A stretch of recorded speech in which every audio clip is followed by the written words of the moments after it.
ఉయ్యాలో ఆ నరసింహ సరస్వతి ఉయ్యాలా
ఆజ్ఞ ఇచ్చి వ్రతాన్ని చేయిస్తున్నారు.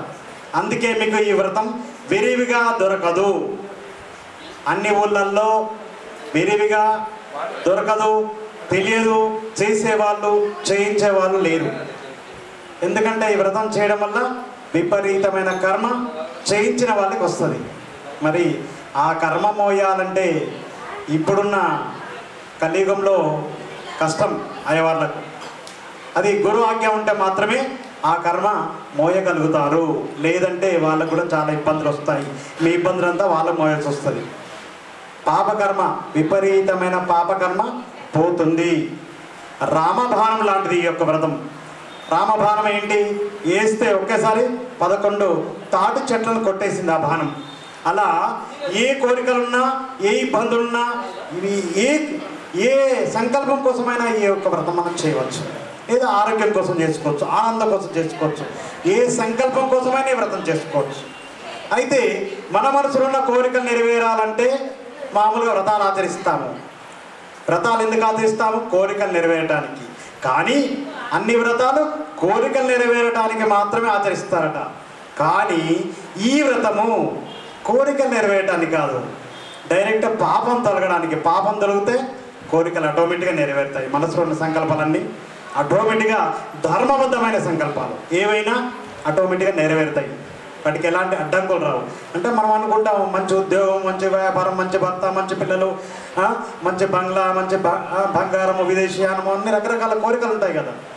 అవన్నీ నెరవేరకపోవడానికి ప్రధానమైన కారణం ఆలస్యం కావడానికి, పెళ్ళిళ్ళు, ఉద్యోగాలు, వ్యాపారాలు సరిగా నడవకపోవడానికి ప్రధానమైన కారణం ఒక్కటే, పూర్వజన్మ కర్మ. ఏం కర్మ? సత్కర్మ కాదు, పాపకర్మ. ఆ పాపకర్మ తొలగాలంటే సులభమైన మార్గం ఈ అనఘా వ్రతం. ఈ వ్రతం ఆచరించడం వల్ల మన పాపకర్మం తొలగించుకుంటే మనసులో ఉన్న సంకల్పాలు ఇట్టే నెరవేరుతాయి. ఒక 10, 15, 20 కోరికలు ఉంటాయి కావచ్చు. అంటే కోటాను కోట్ల కోరికలు ఉంటాయి. అందులో పిల్లలకు సెటిల్ కావడము, పెళ్ళిళ్ళు కావడము, ఇల్లు లేని వారికి ఇల్లు, కారు లేని వారికి కారు, బంగ్లా లేని వారికి బంగ్లా, విదేశీయానము, ఆరోగ్యము, ప్రధానమైన కోరికలు అన్నీ ఇవే. సంతానము, సౌభాగ్యము, ఇవే ప్రతి ఒక్కరికి ఉండేది. ఏదో ఒక కోరిక ఉంటుంది. ఇవి కాక ఉండేవి వేరే విషయం. ఈ కోరికల కోసం ఈ యొక్క వ్రతం చేస్తే అసలు మన కోరుకోనవసరం లేదు. ఆ దత్తాత్రేయ స్వామి గురు రూపంలో ఏది ఎప్పుడు ఎక్కడ ఇవ్వాలో అక్కడ ఇచ్చేస్తారు. అదే భగవంతుని మీరు కోరుకుంటే, ప్రార్థన చేస్తే, మీరు యజ్ఞం చేస్తే, తపం చేస్తే, హోమం చేస్తే అడిగింది మాత్రమే ఇస్తారు. అది మీకు నష్టమా, కష్టమా, లాభమా వారికి అవసరం లేదు. భక్తితో అడిగారు, ఇచ్చారు. కానీ గురువు అలా కాదు. మీకు ఎప్పుడు ఎక్కడ ఎలా ఇస్తే మీకు దాని నుంచి లాభం కలుగుతుందో, మీకు మంచి చేయగలుగుతుందో, మీకు మంచి జరుగుతుందో అక్కడ ఇస్తాడు గురువు దత్తాత్రేయ స్వామి. స్మత్రగామి సనోవతు, స్మరణ మాత్రముచే మన ముందు ఉండి మన కోరికలు తీర్చే దైవం ఆ దత్తాత్రేయ స్వామి గురూపంలో సచ్చిదానందుడై చిరంజీవులై అమ్మవారు అయ్యవారు సహ్యాద్రి స్థానంలో ఈ భూలోకములే ఉంటూ ఈ యొక్క భూ ప్రజల కోసం నిత్యం మనోవాక్య కర్మతో తపస్సు చేస్తూ మన కోరికలు తీరుస్తున్నారు.